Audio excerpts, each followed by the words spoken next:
With our last topic, we introduced the trigonometric form of a complex number.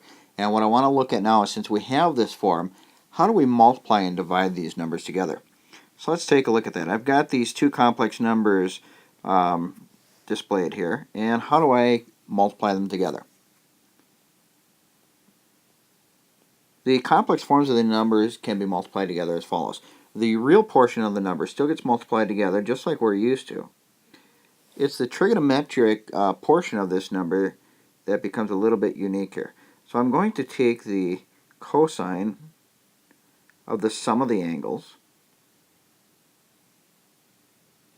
and then to that I'm going to add the I times the sine of the sum of the angles as well.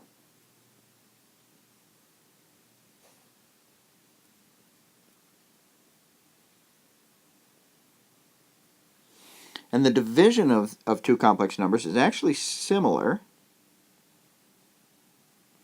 If I'm going to divide these numbers, I do divide the real portions of those numbers.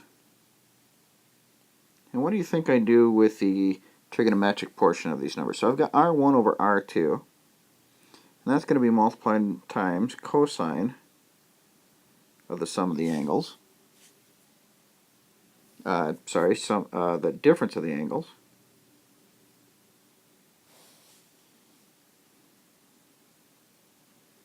Plus I times sine of the difference of the angles as well.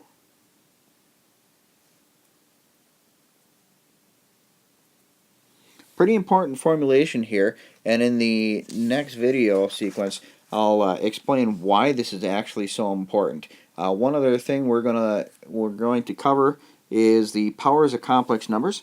So let's go to the next slide, please. So we just got done doing some multiplication of complex numbers, and another important feature here is if I have a complex number z, I want to know how do I take this to some power. Well, if it's just a complex number squared, we can get away with doing the multiplication of complex numbers that we were just playing with. But it becomes a little bit more complex if I'm dealing with a number that is greater than 2 for our power. Now for right now, let's just call it n. We're assuming that we can take this to the third, fourth, or fifth power.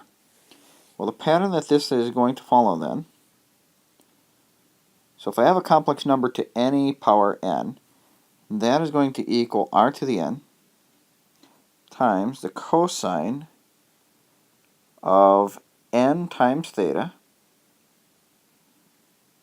plus I times sine of n times theta. It's actually a fairly straightforward formula for determining complex numbers taken to a certain power. So the combination of products and powers of complex numbers is going to be useful when it comes time for finding roots of complex numbers, which is our next topic. So thank you for tuning in again. Have yourself a great day, and the next topic to look for then is roots of complex numbers.